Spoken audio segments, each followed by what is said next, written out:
दोस्तों, आज हम आपको कोरोना वायरस के बारे में बताएंगे कि ये क्या है और किन चीज़ों से फैलता है और इसकी एहतियाती तदाबीर क्या है और इसका इलाज क्या हो सकता है।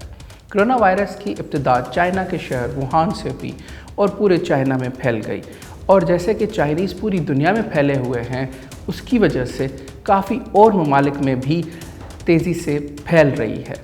बुनियादी तौर पे ये वायरस चमगादड़ का सूप और तमाम हराम जानवर खाने की वजह से हुआ है, और अब तक इससे 8000 से ज़्यादा लोग मुतासर हो चुके हैं और 170 लोग अपनी जान से हाथ धो बैठे हैं। चाइना के अलावा Japan, UK, Australia, Hong Kong, Macau, Taiwan और एशिया के छोटे ममालिक के अलावा यूरोप और अमेरिका में भी इस वायरस के लोग शिकार हुए हैं।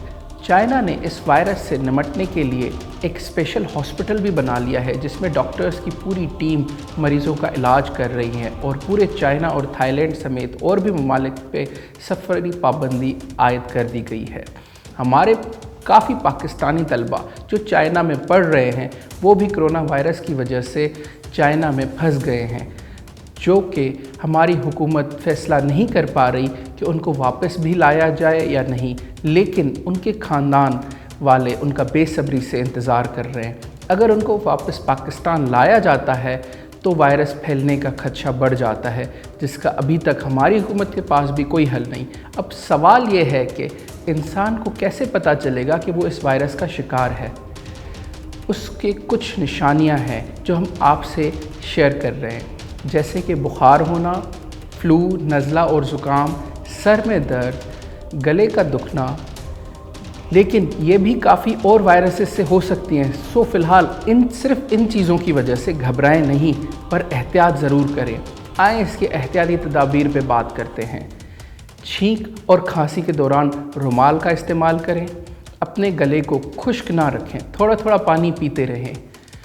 जवान और बूढ़े 50 डिग्री गर्म पानी पिएं और छोटों को तकरीबन 30 डिग्री गर्म पानी पिलाएं। मार्च तक यही सूरत हाल रखें। ज़्यादा पुरहजूम जगहों पर जाने से गुरेज करें। सफ़र के वक्त या पुरहजूम जगहों पर जाने से पहले मास्क पहन लें। मसालेदार और तली हुई चीज़ों को थोड़ा सा अवॉइड करें। अपने हाथों को हर काम करने के बाद धो लें। सब्जियां और फलों का इस्तेमाल थोड़ा ज़्यादा कर दें। दोस्तों, इस बीमारी का कोई इलाज अभी तक दरियाफ़्त नहीं हो सका। फ़िलहाल एहतियात ही इसका वाहिद इलाज है। आप अपना और अपने घर वालों का ख्याल रखें।